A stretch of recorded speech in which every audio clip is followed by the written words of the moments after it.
Yeah, I mean, we're obviously excited to go out to Seattle and play this game. Our guys, I think, are going to be ready. Gonzaga's, one of the best teams in the country. They were number one for a few weeks here early, number one all last year, and then lose till a championship game. So they're a high-level team. We're going to have to bring a level of intensity that we, haven't seen yet this year. But I think our guys realize that. I think they're ready to go.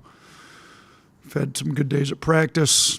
If we can take the momentum from the second half of that Miami game into the Gonzaga game, particularly offensively with how well we move the ball, with the assist numbers, I think we'll be in good shape. So, Drew Timme is a challenge on defensive end. Chet Holmgren, they got two guys that are really talented. Their guard plays very good too. Nimhard, who we've played against, being from Florida, but they've got a good program. They play the right way. They move the ball.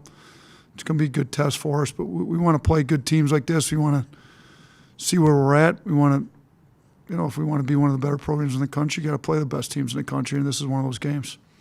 Thanks, Coach. Let's start first with Charlie Potter. Hey, Coach. Is this, at least from a regular season standpoint, maybe the toughest non-conference game you've coached in? Yeah, I mean, they easily could be number one in the country because if they'd beat Duke, they would be. I think they're third right now. So, yeah, I mean, it's technically not a road game, but it's in the state of Washington where they're from. So, yeah, I would say it's the hardest one I've had, but I'm looking forward to it. Our players want to play the best. And they feel like they're some of the best players in the country. So do I. So we need to test them against the best. Michael Casagrande, go ahead.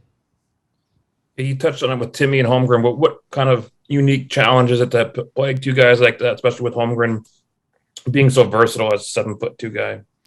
Yeah, I mean, Holmgren he's 7 foot, but he plays more on the perimeter where Timme plays more inside. And Timme will beat you up inside, and he's got all the moves and counters and can score it well. Holmgren's long and athletic, but can shoot threes, take you off the dribble. Obviously, can post up smaller guys, but he's more of a skilled guy. I mean, they're both very good players in their own right, and they're both tough matchups and tough covers. But this will be a good test for our bigs defensively. It's we've got some younger bigs, and Noah's the most experienced guy we've had. He's going to have to play really well this game. Next up, Joey Blackwell. Hey, Coach. After the Miami game, you put a strong emphasis on maintaining that second half momentum throughout this week. I was wondering, what type of energy have you seen from your players this week in practices and the mentality of the team? Yeah, the energy's been good. Shots have been going in. Keanu Ellis, Shaq's both had good shooting days. Quinterly's had good shooting days. JD's finding guys still. So the ball's moving. I think that's the biggest thing is the ball's got to keep moving. When the ball moves, it finds the right guys, and we make shots. So when the ball sticks, it tends to end up in more ISO basketball and one-on-one. And, that's the Iona game. We had 3 assists, 32 minutes into the game. That's not how we want to play. In the Miami game, we had 19 assists in the second half alone. So, I feel like the ball's moved in practice this week. The energy's been good. Tony Tsoukalas. Nate, given the magnitude of this game and how important it is there a little bit of a regret or bummer that it does also come on the SEC championship game day? Yeah, we knew it was going to be on that day from the time we scheduled it. It was the only time we could schedule it, so it is what it is. We won't probably have a ton of fans out there, but, hopefully it lines up where a lot of people can watch it on TV. I'm sure Gonzaga will have plenty of fans out there, so I don't think they're going to have an issue filling the arena.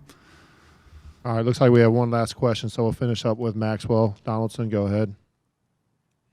Ahead of the game, how are you guys looking in injury-wise? Yeah, we're fine. I mean, the only one, Jawan's fine. He's been playing great since he came back. Chiku's getting healthier every day. Other than that, I don't think we really had much coming out of we got out of those 3 games in Orlando pretty much injury-free. So I think we're fine that way. We've got one more practice tomorrow before we play them on Saturday, and we're not going to, kill them in practice tomorrow. We're going to make sure we have a good, sharp practice. But, if we can get out of that, good spot injury-wise, we'll be all right on Saturday. Thank you, Coach. Appreciate it. All right, thanks. Talking a little trash on the field? Yeah, we get it. Trashing the state with litter? That's terrible. Keep it clean. Keep Alabama beautiful.